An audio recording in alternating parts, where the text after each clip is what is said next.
ने संकल्प 1373 में आतंकवाद की दोहरी प्रकृति को हिंसक अपराध और शास्त्र संघर्ष के रूप से में मान्यता दी। इसने 11 सितंबर 2001 को संयुक्त राज्यों में बम विस्फोटों को अंतर्राष्ट्रीय आतंकवाद के कृत्यों के रूप में संदर्भित किया। बोको हराम, अल कायदा, तालिबान और ISIL 2001 के बाद से सबसे सक्रिय आतंकवादी संगठन में से 4 है। इराक, अफगानिस्तान, पाकिस्तान, नाइजीरिया और सीरिया ने इन समूहों की सबसे अधिक गतिविधियां देखी है। वैश्विक आतंकवाद के सूचकांक 2016 के अनुसार कई 4 संगठन 2015 में सभी आतंकवाद से होने वाली मौतों में से 74% के लिए जिम्मेदार थे। तो इसके बारे में भी कैसे हम सुधार सकते हैं, इसके बारे में सोचना चाहिए।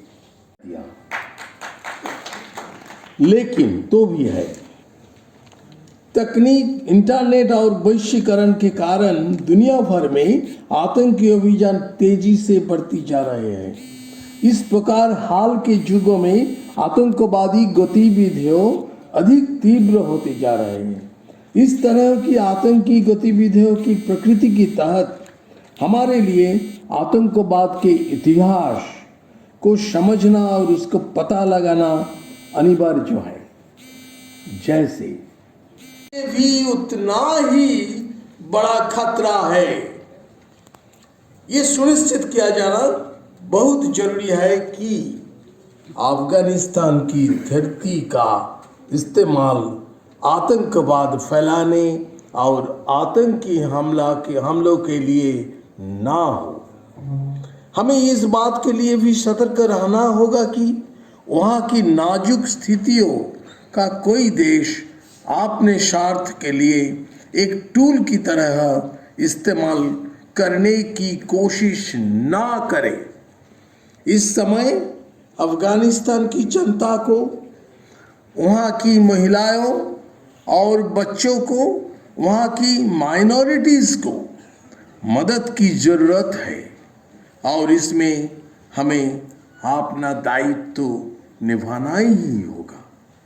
इतिहास में कोई आतंकी और हिंसक हमले हुए जिनसे लोगों के मन भय उत्पन्न हुआ है।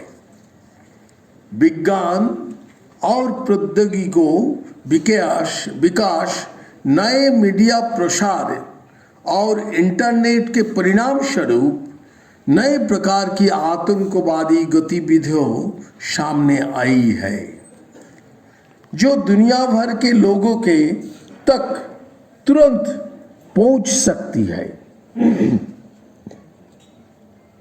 आतंकवादी समूहों सूचना के प्राथमिक स्रोत के रूप में इंटरनेट का उपयोग कर रहे हैं और यह महत्वपूर्ण घटक है जो आतंकवादी समूहों को अपने व्यापक लक्षित व्यक्तियों तक पहुंचने में सहायता करते हैं।